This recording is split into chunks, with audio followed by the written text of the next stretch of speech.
Hey everyone, welcome to this explainer. Today, we're going to unpack Unit 11.1 and trace the absolute wild chronological journey of the internet's evolution. I mean, it's pretty incredible to think about, right? We went from staring at simple blocky text on a screen to a world where literally our refrigerators are online. We're going to break down exactly how that happened step by step. Okay, so here's our roadmap. First, we'll hit internet basics and growth. Second, the Web 2.0 revolution. Third, how Web 3.0 gets smarter. And finally, number 4, the Internet of Things. You can really see this rapid acceleration when you look at the timeline. We started with the foundational basics of Web 1.0 back in the 1990s. Then, bam, we jumped to Web 2.0 in the 2000s, Web 3.0 in the 2010s, and now we're deep into the Internet of Things in the 2020s. But to understand where we are right now, we kind of have to go back to the start. So let's start with those foundations. Section 1, Internet Basics and Growth. Think of these Unit 11.1 terms as the basic anatomy of the internet.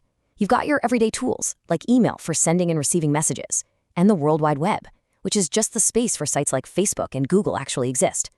But the real behind-the-scenes magic? Every single computer needs a unique IP address to be found.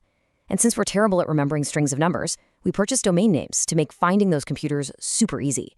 Tying the whole shebang together is the router, the device that connects your local area network straight out to the wider internet. That brings us to Section 2, the Web 2.0 revolution. The shift here is absolutely massive. In Web 1.0, web developers pretty much held all the power. They created all the static content, and we just read it. It was totally a one-way street.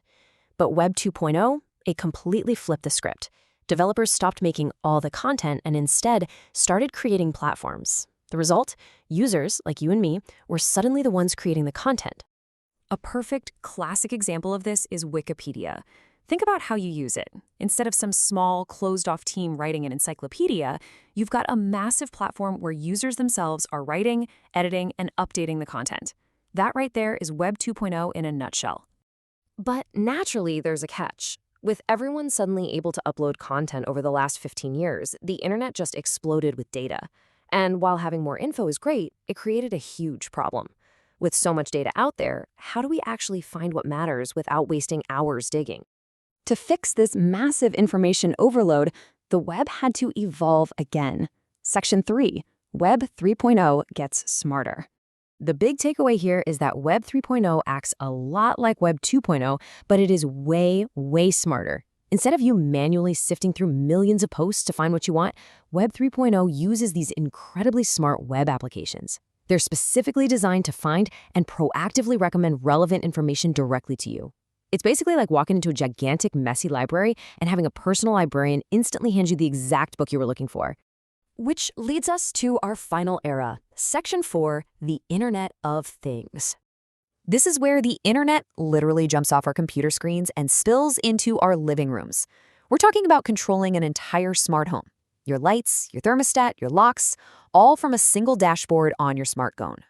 Internet connectivity has fully expanded beyond just computers. Everyday physical objects have become smart. Because they're connected, it totally changes how we live, giving us remote control and monitoring through applications.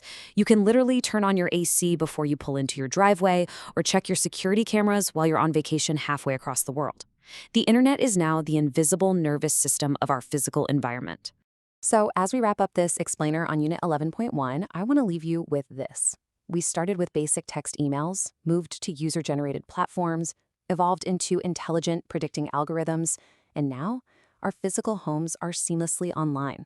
So if our web is already smart and our physical objects are all connected, what is the next evolutionary step? It's a pretty wild thought to chew on. Thanks so much for hanging out with me today, and keep exploring.